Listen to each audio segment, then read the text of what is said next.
Bienvenue à La Consulte, le podcast qui déshabille les médecins. Aujourd'hui, j'inaugure un nouveau format d'épisode, puisqu'il s'agit d'un hors-série réalisé à partir de messages que vous, auditorices, avez laissés sur ma boîte vocale. Il y a quelques semaines, sur Instagram, j'ai lancé un appel à témoignages. Je vous ai demandé ce que vous faisiez pour prendre soin de vous en tant que médecin ou futur médecin. Toutes vos réponses sont dans cet épisode. Ce que j'en retiens, c'est qu'on peut agir sur notre organisation de travail, qu'avoir une activité en dehors de la médecine est bénéfique et que se faire aider par un professionnel est profitable. Merci à toutes les personnes qui ont donné de la voix pour construire cet épisode qui, je l'espère, vous aidera à prendre soin de vous. Bonne écoute. Pour prendre soin de moi en tant que médecin, je dirais d'abord que c'est respecter tout simplement ses besoins vitaux, c'est-à-dire dormir, manger, boire, pouvoir aller aux toilettes régulièrement sur une journée. Alors je ris parce que oui, c'est pas toujours évident. Déjà c'est important. Comme on dit, le cordonnier c'est le plus mal chaussé et parfois je me revois dire aux patients de bien s'hydrater, de manger équilibré et c'est des choses qu'on n'arrive pas à faire pour nous par manque de temps. Voilà, donc déjà je dirais respecter ses besoins vitaux. Savoir prendre soin de soi, c'est essayer de continuer de prendre du temps pour faire les choses qui nous font du bien au quotidien, qui permettent qu'on se sente bien dans notre tête, apte à entendre la souffrance, avoir l'empathie, la patience nécessaire, l'écoute face aux patients, aux plaintes diverses et variées qui peuvent être parfois lourdes. Il faut faire les choses qui nous font du bien et ça peut être voilà une activité artistique, sportive, que sais-je, voilà, ça dépend de chacun, mais il faut s'aménager en tout cas du temps pour. On peut pas travailler voilà à corps et âme sans, on va dire, sans pause, sans prendre du temps pour soi. Parce que je pense qu'à un moment donné, même si quand on a fait médecine, on sait qu'on est capable de soulever des montagnes, si j'ose dire, on est capable d'abattre une grosse charge de travail, ça nous fait pas peur de faire des heures clairement, mais moi je me suis rendu compte, voilà, j'ai 33 ans, qu'il y avait être et durer en fait.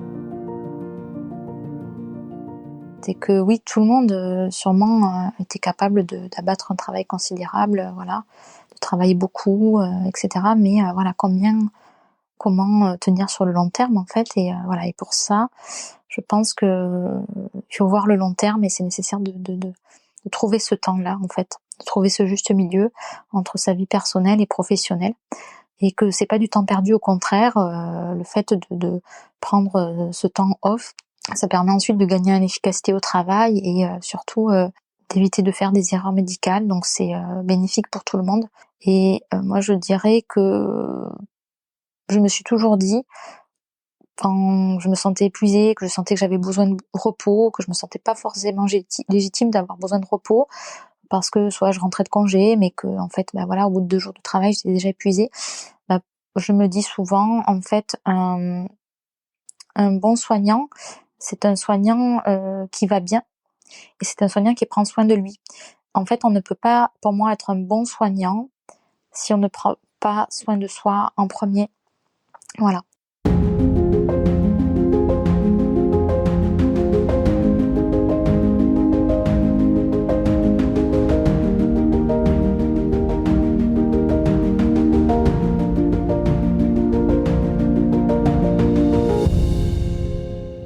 Hello. Pour ma part, pour prendre soin de moi pendant les études, j'ai tout simplement décidé de continuer à faire ma vie. Peut-être que le fait d'être passerelle a un petit peu forcé le trait, mais j'ai continué à prendre mes week-ends, sauf quand j'étais de garde. J'ai continué à faire des enfants. Là, j'en suis au 3e. Voilà, j'ai continué tout simplement à vivre ma vie. Et à mettre un petit peu les cours de côté. Alors voilà, aux ECN, j'ai pas été dans les 4000 premiers, mais au final, j'ai eu la spécialité que je voulais. Et surtout, maintenant, quand je me retourne, j'ai pas l'impression d'avoir laissé tout ce temps derrière moi. Voilà. Donc c'est ma façon d'avoir pris soin de ma santé mentale, c'est d'avoir avancé en parallèle des études.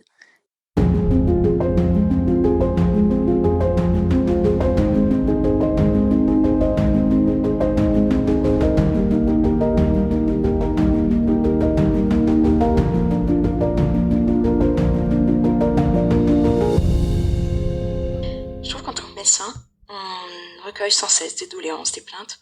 Alors c'est nécessaire que nous, on soit assez équilibrés pour absorber tous ces éléments qui sont négatifs avec le détachement qui est nécessaire.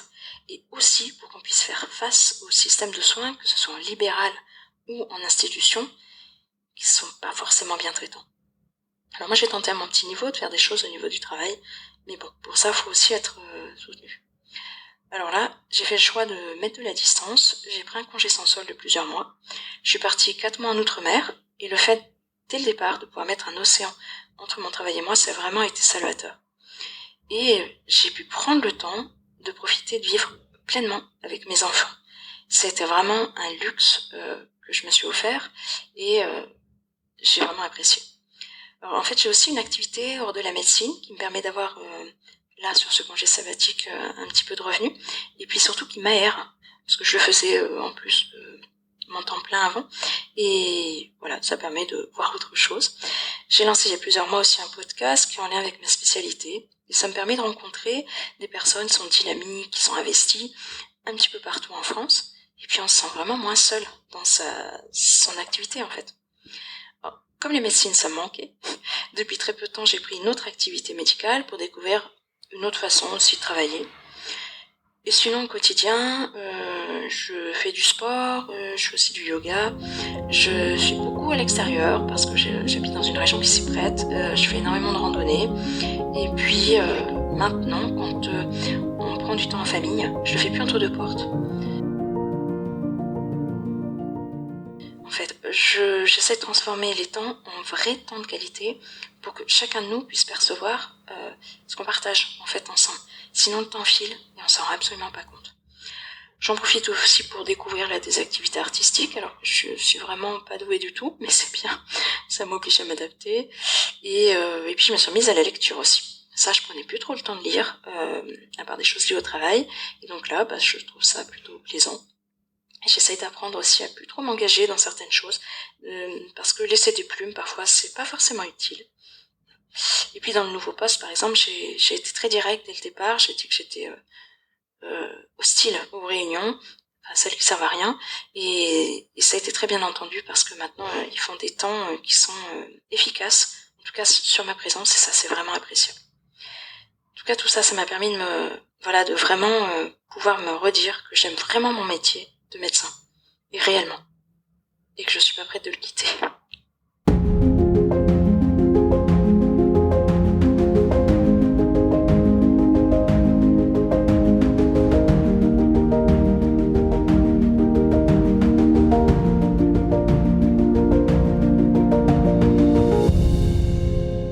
Salut, alors moi je suis externe, je suis en fin d'externat. J'ai mis pas mal de choses en place au cours de l'externat justement parce que je me sentais pas très bien dans ces années d'études. Notamment j'ai repris le sport et ça m'a fait énormément de bien pour évacuer le stress, etc. Et aussi je me suis un peu forcée aussi à prendre des temps vraiment que pour moi dans l'année, plusieurs fois dans l'année par exemple, je sais pas, me payer un massage, des choses comme ça pour vraiment détendre mon corps aussi et mon esprit en même temps et prendre soin de moi. Mais je pense que la meilleure chose que j'ai faite pour prendre soin de moi, c'est de passer le pas d'aller voir un psychiatre parce que j'avais un suivi psychologique mais qui m'aidait mais pas assez on va dire.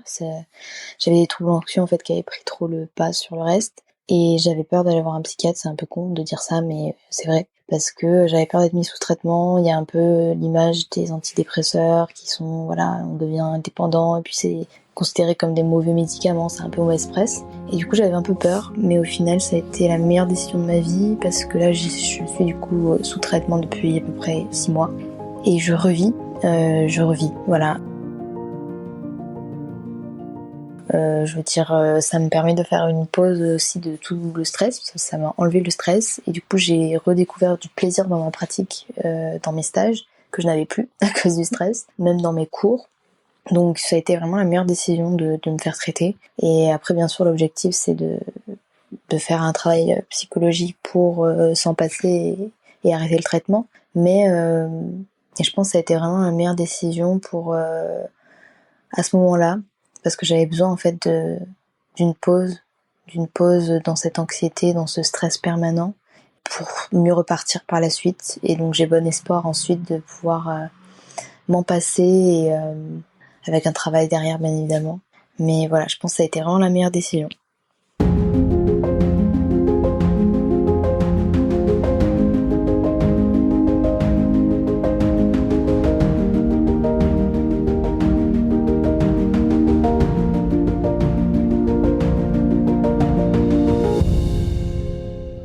Bonjour à tous, je m'appelle Marion, je suis médecin généraliste, installée en Creuse depuis un peu plus d'1 an et demi. Je suis installée en cabinet individuel, toute seule en tant que médecin.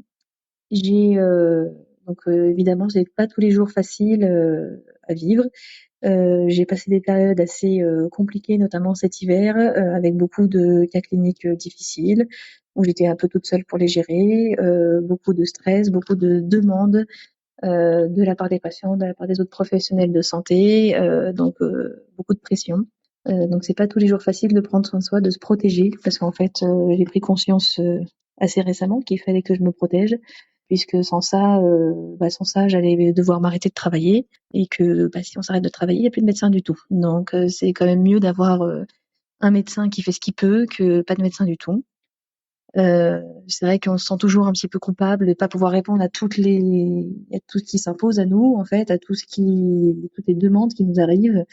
Mais finalement, voilà, nous on est là, on essaie de faire ce qu'on peut, donc il n'y a pas à se sentir coupable. Donc ce que j'ai fait pour mettre en place des choses pour soulager un peu le travail. Alors ça, je l'ai commencé dès que je suis arrivée. C'est que déjà je délègue beaucoup les tâches. Je suis pas complètement toute seule. Je suis seule médecin, mais voilà, j'ai 4 personnes autour de moi au moins qui m'aident beaucoup. J'ai 2 employés, une assistante médicale qui me fait les préconsultations, qui rappelle les gens, qui leur prend leur rendez-vous chez le spécialiste, s'assure ou récupère les comptes rendus quand il en manque. Elle fait les certificats aussi, MDPH, APA, rentrée en EHPAD, etc. Les grilles Agir, etc. C'est elle qui les fait. J'ai une secrétaire aussi à plein temps qui est à l'accueil, qui prend les appels, les rendez-vous, qui passe les cartes vitales, qui fait la facturation, qui fait la compta, qui organise tout le cabinet aussi parce que c'est une très bonne organisatrice. Voilà. Et j'ai aussi 2 infirmières. Enfin, jusqu'à maintenant, j'avais 2 infirmières qui travaillaient avec moi. Donc une infirmière de pratique avancée, qui toute jeune sortie de la fac, avec qui ça se passe très bien, avec qui on a une vision du soin commune. Donc ça, c'est vraiment une chance d'être tombée sur quelqu'un comme ça, où il y a une espèce de symbiose professionnelle en fait, au niveau de la manière de travailler. Et puis jusqu'à présent, j'avais aussi une infirmière azalée qui va changer d'orientation professionnelle pour des raisons personnelles, mais voilà, qui nous aidait aussi beaucoup, qui faisait l'éducation thérapeutique, le suivi des patients qui était un peu plus difficile à équilibrer, les sevrages tabagiques et aussi les dépistages mémoire, etc. Donc ça, c'est ce que j'ai fait au niveau professionnel. C'était ce qui était déjà fait avant que je me plonge un peu cet hiver. Mais ce que j'ai fait depuis aussi, c'était plutôt réorienter les choses sur ma vie personnelle, parce qu'en fait, on se rend compte que le travail nous bouffe, et en fait, ça sert à rien de se laisser bouffer par le travail, parce que finalement, il vaut mieux continuer à travailler, même si c'est moins, et plutôt que d'aller dans le mur, quoi. Donc, au niveau de ma vie personnelle, déjà, j'ai réduit un petit peu mon temps de travail, pas de beaucoup, mais déjà, je fais plus les samedis matins. Et c'est bête, hein, mais d'avoir 2 jours entiers pour se vider la tête et pour se déconnecter et pour repartir ensuite sur de meilleures bases, c'est indispensable. Je reviendrai pas en arrière. Et puis la dernière chose que j'ai faite, pareil, ça paraît bête comme ça, mais j'ai adopté un chien, et le chien, on est obligé de s'en occuper, donc on est obligé de couper. On rentre, on est obligé de laisser les problèmes à la porte, parce que le chien, il s'en fout des problèmes du travail, il veut jouer, il veut aller se promener. Donc en fait, ça, c'est une vraie bouffée d'air frais, en fait, parce que c'est ce que je fais. Je rentre, je vais promener mon chien, et même le matin avant de partir au cabinet, je le fais. Comme ça, j'arrive au cabinet, puis j'ai la tête vidée, je suis pas stressée. Et en fait, j'aborde ma journée beaucoup plus sereinement maintenant grâce à ça. Et donc en gros, c'est l'équilibre vie privée et vie professionnelle qui est en train de se mettre en place. Et c'est super important. Voilà.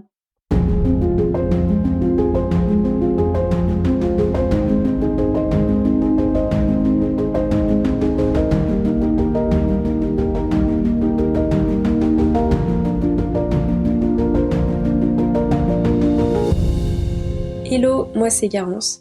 Je suis interne de psychiatrie, qui est une spécialité qui requiert de prendre suffisamment de distance vis-à-vis des histoires de nos patients et de nos patientes pour ne pas se faire engloutir et être disponible émotionnellement. Et en même temps, cela demande d'accepter nos propres émotions à nous, car ce qu'elles nous renvoient est un outil de travail qui est très important. J'essaie donc de laisser leurs histoires avec ma blouse au travail. En psychiatrie, nous avons la chance d'avoir des horaires de travail qui sont relativement standards, et les journées de formation ainsi que les repos de garde sont globalement respectés, ce qui me laisse le temps de danser. La danse, c'est mon oxygène. C'est à la fois un sport qui me permet de me dépenser, d'évacuer le stress, mais aussi de me concentrer sur autre chose. Et ça a une dimension artistique qui me permet de m'exprimer autrement que par des mots. Je me ressource auprès de l'art sous toutes ses formes, en général, donc les expositions, le cinéma, aller à l'opéra, voir des ballets. Et récemment, j'ai aussi découvert le jardinage. S'occuper des plantes, c'est aussi une façon de m'occuper de moi et de prendre le temps. Parce que je trouve que c'est hyper important de prendre le temps pour soi. Et que si on prend pas le temps pour soi et qu'on s'occupe pas bien de nous, en fait, on peut pas s'occuper correctement de nos patients parce qu'on n'est pas assez disponible émotionnellement. Voilà.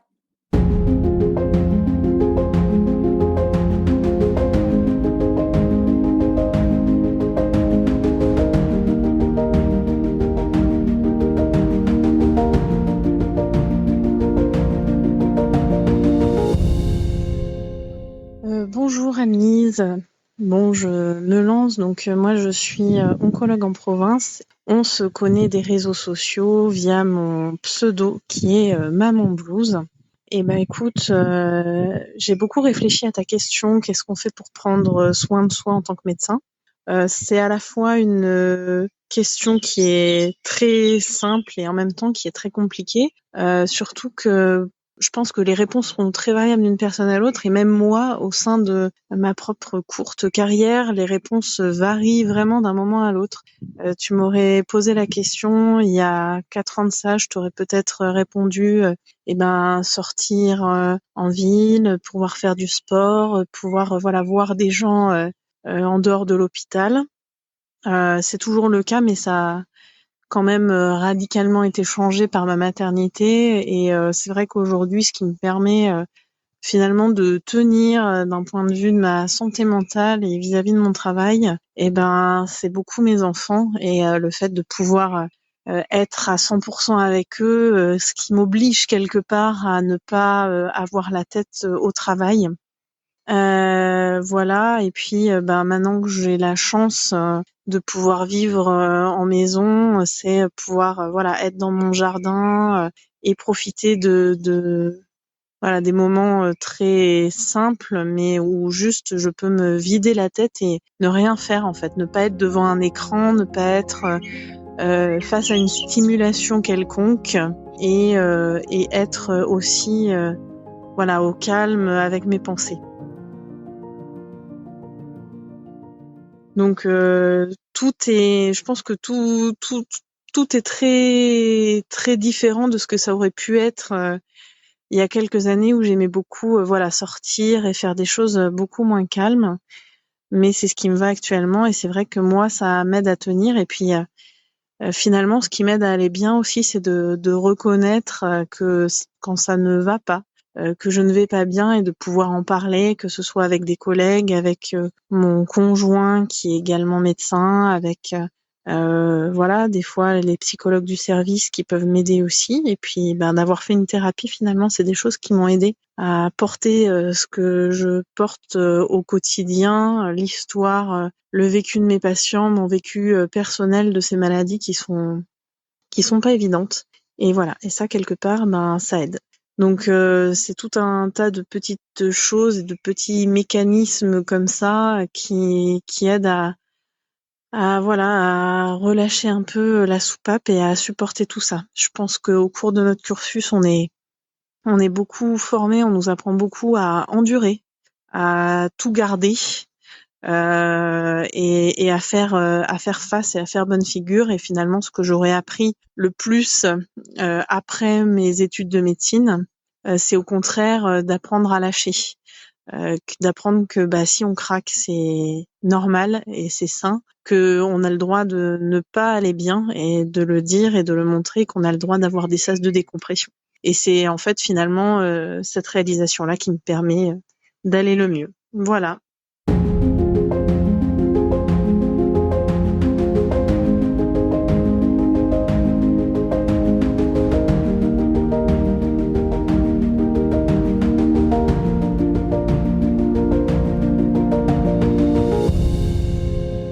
Bonjour, pour me présenter, je m'appelle Marion, je suis en 6e année de médecine et j'ai 24 ans. Je me suis lancée dans la médecine un peu tête baissée, après une terminale S avec des bons résultats. Et je me suis jamais trop posé de questions. J'ai quand même décidé de faire une césure avant mon externat, donc entre la 3e et la 4e année, pour faire une pause dans la médecine, parce que moi, médecine, c'est pas une passion. J'étais partie dedans me disant que ça pouvait me correspondre, mais c'était tout.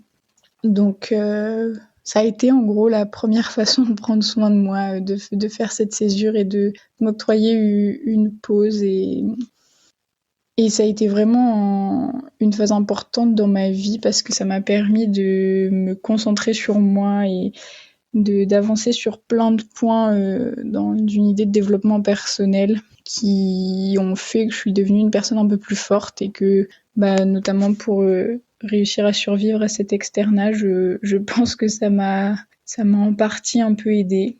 Sinon, dans ce que je peux faire à côté pour faire en sorte de tenir un peu, alors en 4e année, j'ai commencé à voir une psychologue et en effet, je voyais que ça me faisait du bien.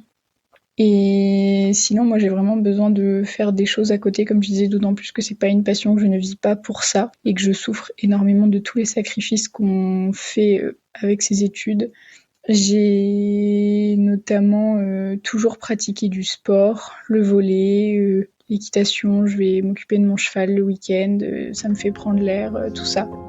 Et aussi, il y a l'animation. L'animation, c'est quelque chose de très important pour moi que je fais depuis mes 17 ans. Je suis animatrice en centre aéré et aussi en colonie de vacances. Ça a toujours été je dis mon exutoire, un échappatoire pour moi de partir en colonie de vacances, de rencontrer des personnes que je ne connais pas sans être dans ce contexte de médecine, rencontrer des gens hors de ce milieu, ça fait du bien. J'en arrive même à ne pas dire que je suis en médecine pour ne pas avoir l'étiquette. Tant que je peux, je n'en parle pas. Et cette année, j'ai même passé mon diplôme de directrice de colonie de vacances.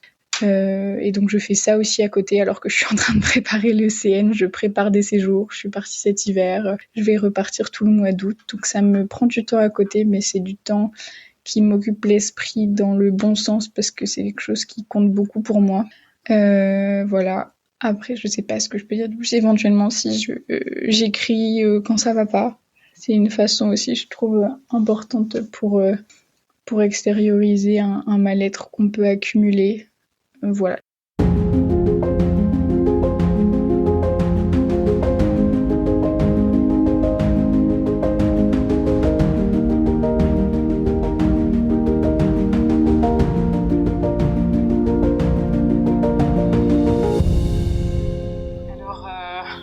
Moi, c'est Chloé. Je suis médecin généraliste dans la banlieue de Toulouse. Récemment installée, tout fraîchement installée.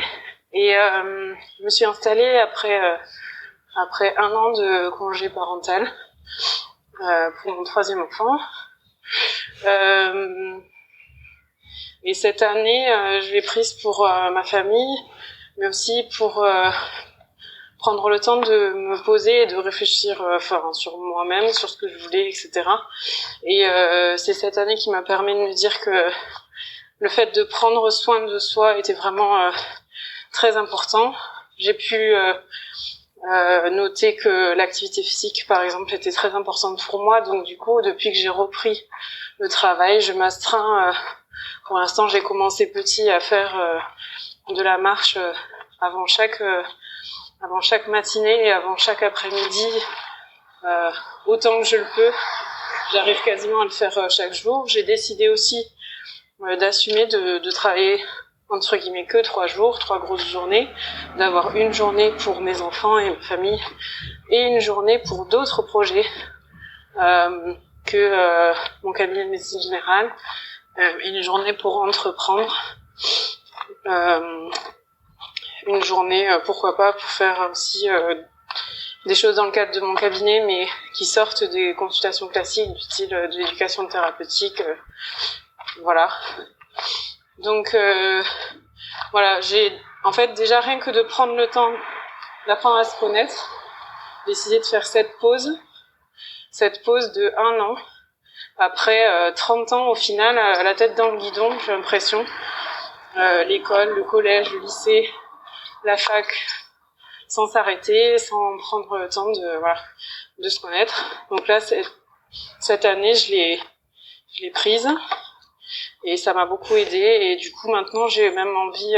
on monte un projet avec une amie qui n'est pas médecin, qui est ingénieure en recherche biomédicale, pour justement aider les médecins et les soignants à mettre le soin d'eux-mêmes au centre de leur activité, en fait. De partir de ça, de leurs besoins à eux, et ensuite de partir sur d'adapter le professionnel au personnel, en fait, et à leurs besoins. Voilà comment j'essaye de prendre soin de moi en tant que soignante.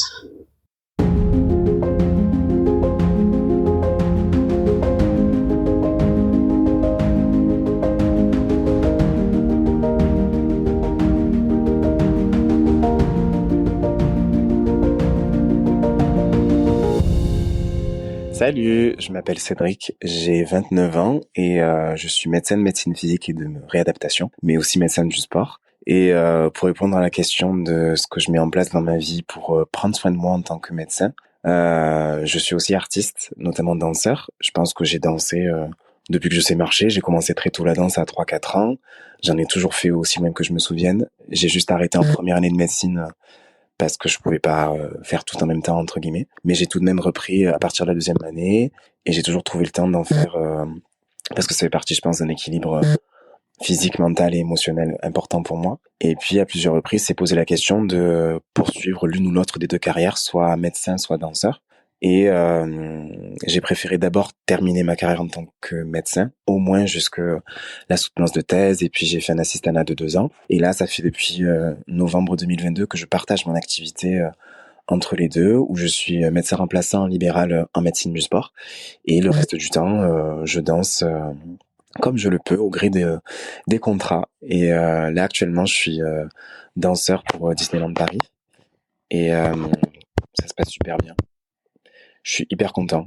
C'est juste un rêve d'enfant qui se réalise dans un espace de travail qui est cool, avec des gens qui sont hyper passionnés parce qu'ils font. Donc c'est hyper reposant et hyper épanouissant. Donc je regrette absolument pas d'avoir mis un petit peu entre parenthèses ma carrière de médecin pour me consacrer à ma carrière de danseur. Et ça fait partie du nouvel équilibre que j'ai décidé de créer. Donc c'est effectivement beaucoup d'énergie et beaucoup d'organisation pour mettre tout ça en place, mais c'est, je crois, nécessaire pour que je me sente épanoui, de vraiment faire quelque chose qui me plaît et qui a du sens pour moi.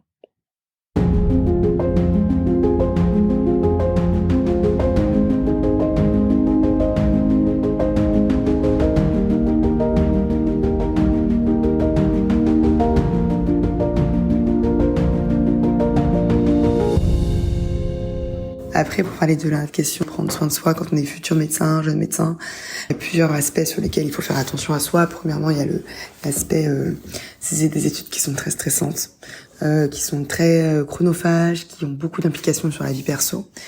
Et ça, on le se rend pas forcément compte avant d'y être. Et déjà, je pense que même avant de commencer à s'intéresser à ces carrières-là, il faut savoir, il faut s'en rendre compte un minimum et avoir au moins verbalisé le fait que, effectivement, est-ce que je suis prêt à mettre autant d'entrain, d'énergie dans les études? C'est 12 ans, mais c'est quand même 12 ans, enfin 10 ans, voilà. Au bout de la 7e année, on commence à devenir un peu indépendant financièrement.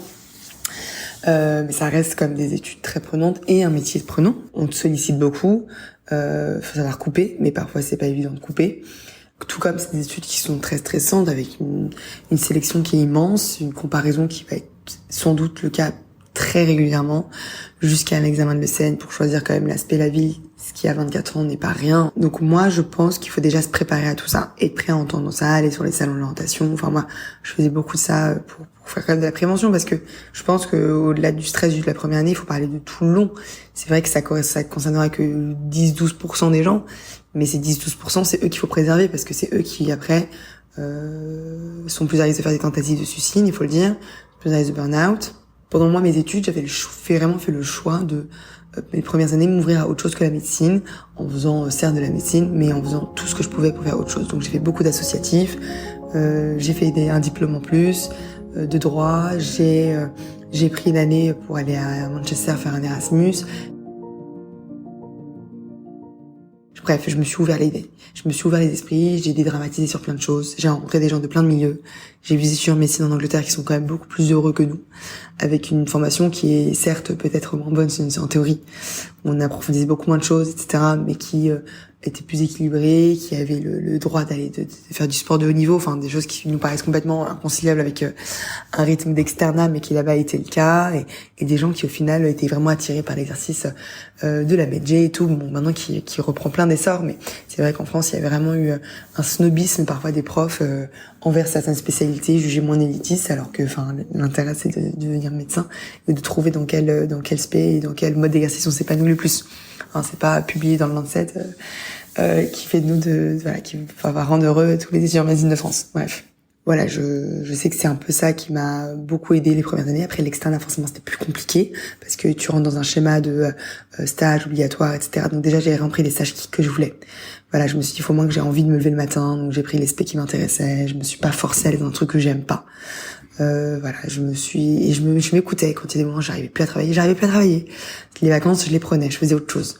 Les vacances, je voyageais, je faisais du parfois j'allais faire du bénévolat, j'allais faire des colos, voilà, travailler des gosses, je sortais d'esprit, je prenais pas des vacances pour réviser, c'était mort, c'est pas inconcevable pour moi. Et ça l'est encore aujourd'hui, mais je veux dire, pour moi, c'était trop important de garder ce temps et de faire autre chose, de garder une activité physique, de garder un lien avec ses proches, parce qu'on peut très vite être isolé. Et moi, j'avais l'opportunité quand même d'être avec des proches qui, certes, sont pas forcément en médecine, mais qui sont très à l'écoute, et ça, c'est très important de trouver des gens à l'écoute. Si c'est pas auprès de ses proches, il faut s'entourer de gens qui sont capables de nous écouter, donc des psychologues, des tuteurs de stage, des gens qui sont là, parce que parfois il y a des moments qui sont très difficiles, et si on a personne avec qui extérioriser, évacuer, échanger, on peut très très vite se sentir dans des situations très inconfortables. Et voilà, et entre interne, externe, quand vous voyez quelqu'un en difficulté, il faut le dire, faut lui parler, il faut pas laisser ça, faut pas, voilà. Et je pense qu'il y a une solidarité qui est un peu innée, mais que parfois on oublie avec la compétition, etc. Mais moi, je sais que j'hésitais pas à en parler quand je voyais les gens qui étaient pas bien sûr directement à eux. Je leur conseille d'aller voir les autorités compétentes, mais il faut pas se laisser, voilà, la fac et les facs sont quand même dotés de conseils pédagogiques, de profs qui sont très à l'écoute parfois. Donc il faut pas hésiter à solliciter ça, et c'est jamais une faiblesse. S'il y a des choses qui ont des difficiles en stage, en réanimation, en gériatrie, en oncologie, il faut pas se faire violence et choisir ces spécialités-là, même si elles sont intéressantes. Il faut s'écouter, il faut connaître ses limites, et il faut savoir se préserver. Et pareil, si on résiste mal à la pression de la garde, on ne s'acharne pas à prendre une spécialité à la garde. Je dis pas ça d'un mode défaitiste, mais l'intérêt d'avoir autant de possibilités d'exercice, autant de spécialités, c'est de trouver une qui nous correspond. Et je trouve que c'est vraiment une question fondamentale qu'il faut pas négliger, et que moi j'en parle beaucoup. Franchement, même quand on aime ça, quand on est très motivé et quand ça nous a jamais posé problème pendant l'externat, le faire toute sa vie et être interne en garde 24 heures, craquer, ça peut être vraiment terrible psychologiquement, parce que quand ça arrive en garde et que t'es l'interne et qu'il reste 15 patients à voir et qu'on t'appelle après parce qu'il faut que t'ailles faire un truc et que tout le monde compte sur toi parce que ton chef il est occupé sur un autre truc, ces sentiments de solitude et vraiment il peut être exacerbé, et ça peut renforcer le côté mais je suis inutile, je ne sais rien, je ne sais rien faire, et je pense que ça peut vraiment plonger les gens dans une bulle qui peut être terrible. Donc il faut vraiment se connaître, se préserver parfois quand il y a des choses qui sont trop difficiles. On n'est pas des surhommes, ce qu'on vit tous les jours à l'hôpital ou en cabinet, c'est des histoires familiales qui peuvent être très difficiles à vivre. Ça peut réveiller certaines failles en nous et il faut pas négliger ça. Et on n'est pas tous des surhommes. Voilà, même ceux qui font de la réanimation et tout ça, ils ont des échappatoires, des exutoires. Il faut pas penser que c'est des choses faciles à vivre.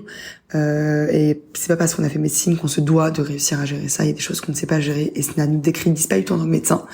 Juste, ça peut nous amener à savoir dans quel environnement safe on est capable de travailler ou pas. Et je le vois encore plus avec la pression de la chirurgie. C'est quand même il y a l'histoire des vieux chirurgiens qu'il faut travailler. Pour moi, c'est pas une question de travailler beaucoup pour, voilà. Effectivement, c'est un métier manuel, donc plus on en pratique, mieux ça revient. Mais c'est pas une question de se faire fouetter et travailler beaucoup qui fait qu'on devient meilleur chirurgien. C'est plutôt être sûr d'avoir les épaules, de gérer son stress, de gérer ça, d'être capable de dire, ok, actuellement, il y a une intervention entière qui repose sur moi. Ce patient-là, il est atteint d'une grave maladie. Si je le guéris pas complètement, il va récidiver. D'un autre côté, si je foire sur certains trucs et que j'essaie de trop enlever, je risque de faire une plaie d'un vaisseau important et de le faire saigner. Enfin, c'est comme des responsabilités. Il faut être prêt à l'entendre. Et si on ne se sent pas de faire ça, il y a pas de mal. Il faut pas qu'on corresponde à des standards qu'on essaie de nous donner, surtout quand on est brillant. Voilà, à l'ECN, l'externat, on est quand même évalué sur notre capacité à mémoriser, à restituer des informations. Ça veut pas forcément dire qu'on est à l'aise dans d'autres types d'exercices sur lesquels on n'est pas évalué. Il faut se connaître et savoir où on va. Donc voilà, mon conseil pour prendre soin de soi, c'est déjà tout ça. Et après, voilà, je gagne un environnement, une safe place. Cultiver les choses en dehors de la médecine, ce sera jamais du négatif. Moi, j'avais fait le choix de l'externat, peut-être de travailler un peu moins que certains. Mais parce que je visais pas non plus, voilà, chirurgie plastique Paris.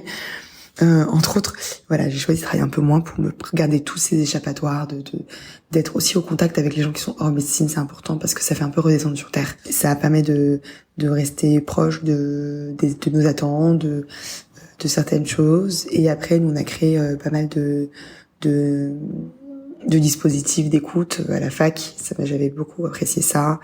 On avait des optionnels qui étaient obligatoires, mais qui étaient complètement pas relatifs avec la médecine. Donc, on allait faire de l'éthique, un peu de dessin, un peu d'histoire de l'art, pour essayer de s'ouvrir et de kiffer notre discipline, mais autrement, loin des concours, loin du stress. Et puis se dire qu'une fois qu'on est interne, de toute manière, on n'est plus du tout évalué sur son niveau scolaire, on est évalué sur son implication, son relationnel, la capacité à progresser, à se remettre en question. Et c'est ça qui compte le plus, finalement. Personne ne viendra te demander ton classement après. Et en tant que médecin, voilà, savoir quand c'est trop. Et c'est pas je leur dis, mais c'est pas une faiblesse pour moi. C'est juste des profils qui sont différents. Et puis, il y a des moments, dans certains moments de notre vie, où il faut accepter que on peut pas tout faire. Faut déconstruire cette culpabilité. Moi, je culpabilise pas. Et si c'était à refaire, je le referais. Ça m'a vraiment pas empêché d'en arriver à là où je suis aujourd'hui. Et c'est important de se focaliser sur les choses qui comptent. Ça reste quand même des années, certes, charnières de notre vie, parce que c'est là où la carrière se construit. Mais la vingtaine, c'est quand même des années où on se découvre, où il faut voyager, il faut découvrir le monde, il faut découvrir les autres, faut se faire des expériences partout. Voilà, j'avais bossé dans plein de trucs, j'avais été manager à la Japan Expo, j'avais fait beaucoup d'associations, de séjours associatifs, de machin, et c'est normal, et c'est les années pour le faire. Et faut pas se dire, je suis en médecine, il y a des choses que je peux pas faire. Faut s'engager, on a envie de s'engager en politique, associativement, militer. Et c'est le moment. Je me dis, c'est toutes les petites choses comme ça qu'on cultive à côté qui font que le matin, on a des bonnes raisons de se lever, qu'on est content de faire ce qu'on fait. Et il faut garder ça. Et si le jour où on sent que ça bascule, qu'on est plus content, qu'il y a quelque chose qui ne va pas, il faut se faire aider et s'entourer. Et si on n'a pas l'entourage nécessaire ou l'entourage qui est assez bienveillant ou assez d'écoute, faire appel à des pros. Et c'est important, je le dis, il n'y a pas de honte. Voilà, bon courage, j'ai encore beaucoup parlé. L'épisode est maintenant terminé. J'espère qu'il vous a plu et surtout qu'il vous a inspiré. J'adore recevoir vos retours par mail ou via mes réseaux sociaux. Vous trouverez dans les notes de l'épisode comment me contacter. N'hésitez pas à me donner votre avis sur les épisodes, à raconter vos témoignages de médecins, à me faire des propositions d'invités. Je suis toujours ravie de vous lire. Si vous souhaitez soutenir ce podcast, n'hésitez pas à en parler autour de vous. C'est le bouche à oreille qui lui permet de se faire connaître. Et n'hésitez pas non plus à mettre une note 5 étoiles et un commentaire sympathique sur vos applications de podcast. Vous pouvez me retrouver sur mes réseaux sociaux, Twitter et Instagram, Podcast La Consulte. Et aussi, n'hésitez pas à vous inscrire à ma newsletter. Toutes les références sont dans les notes de l'épisode. À bientôt.